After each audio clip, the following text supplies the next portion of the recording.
नमस्कार। मैं विश्वम्भरा भारती आप लोगों के बीच में आज आपके ये प्रश्न का उत्तर देने के लिए उपस्थित हुई हूँ। मुझे ईमेल्स के माध्यम से बहुत से लोग प्रश्न पूछते हैं और उन्हीं प्रश्नों में से एक प्रश्न है कि कर्म बड़ा होता है या भाग्य व्यक्ति के भाग्य में जो लिखा है क्या उसे सहना है या फिर व्यक्ति अपने भाग्य को बदल सकता है। बहुत सुंदर सवाल है, अध्यात्म से ही जुड़ा है। देखिए, मनुष्य के पास अनंत संभावनाएं हैं। वो अपनी संभावनाओं के अंतर्गत कई तरह के कर्म करता है और उसी वर्तमान कर्मों पे ही उसका भविष्य टिका होता है। इसमें कोई संदेह नहीं है। लेकिन एक व्यक्ति के पास होते हैं अपने वर्तमान क्रियाएं, जिसके द्वारा अपना भविष्य बनाता है, और दूसरा व्यक्ति अपने पिछले जन्मों के संस्कार भी लेकर आया है, जो उसके भाग्य के निर्माण का हेतु है, जो उसका वर्तमान प्रेजेंट स्थिति है। जैसे एक व्यक्ति गरीब घर में पैदा हुआ, अब आप कहोगे जो बच्चा पैदा हुआ है उसका कौन सा कर्म नहीं, उसके पिछले जन्मों के कर्मों की वजह से वो इस जन्म में गरीबी झेलने के लिए उपस्थित हुआ है। इसी प्रकार अगर एक बच्चा एक धनाढ्य फैमिली में पैदा होता है तो इसके पिछले जन्मों के कर्मों का ही परिणाम है। यानी कि हम पिछले जन्मों के कर्मों का पुलिंदा तो साथ में लाते ही लाते हैं। लेकिन मनुष्य योनि में सबसे श्रेष्ठ बात यह है कि हम वर्तमान इस जन्म में अच्छे कर्म कर हम अपना आगामी भी संवार सकते हैं और वर्तमान जिंदगी में एक अच्छा भविष्य भी बना सकते हैं। इसका मतलब ये नहीं है कि आप गरीब फैमिली में अपने पिछले कर्मों की वजह से पैदा हुए तो आप गरीब ही रह जाएंगे, नहीं।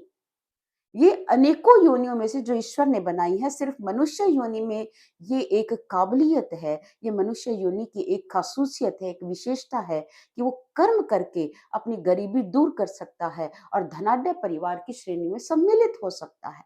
यानी कि मनुष्य भाग्यवादी तो है, लेकिन ईश्वर ने उसे पुरुषार्थवादी भी बनाया है। तुम पुरुषार्थ से अपना बदल सकते हो।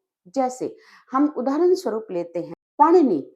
पाणिनि जी के बारे में ये आता है कि वो बचपन में जब उनकी माँ उनको स्कूल भेजती थी, तो अध्यापक उससे बहुत दुखी थे और वो कहते थे ये बच्चा कभी पढ़ नहीं सकता, ये कुछ भी नहीं करता है, इसको कोई चीज़ समझ नहीं आती है। और अध्यापक लोगों ने भी उनकी माँ को ये कह दिया था, इसे कल से स्कूल मत भेजना, इसके भेजे में कुछ जाता ही नहीं है, इसके मस्तिष्क में कुछ घुसता ही नहीं है। और उस समय उसकी माँ ने जब उसको उलाहना दी कि मैं तुम्हें कहाँ लेकर जाऊँ, पांडे को बहुत ग्लानि हुई कि माँ मेरी पीड़ित है मेरे इस कर्म की वजह से।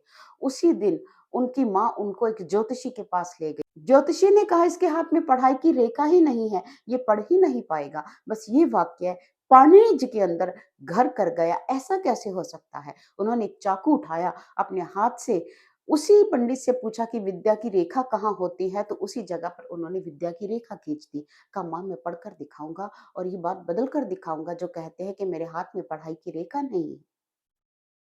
अब हुआ क्या, दिन-रात इसमें रत हो गए, पुरुषार्थ किया, मेहनत किया। भाग्य कहता है कि इसके हाथ में विद्या की रेखा नहीं है, लेकिन पुरुषार्थ ने एक दिन भाग्य के ऊपर विजय पाई और पाणिनि जी एक दिन संस्कृत के आचार्य के रूप में, व्याकरण शास्त्री के रूप में सामने आए और उनका व्याकरण शास्त्र आज भी विद्वानों में मान्य है।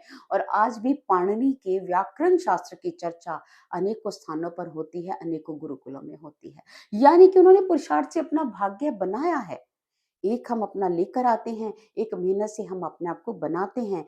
आप मनुष्य योनि में हैं, आप में ये खासियत है, विशेषता है। आप पुरुषार्थ करें, मेहनत करें, जो आया है आपके भाग्य में आप उसे भी बदलिए। धन्यवाद।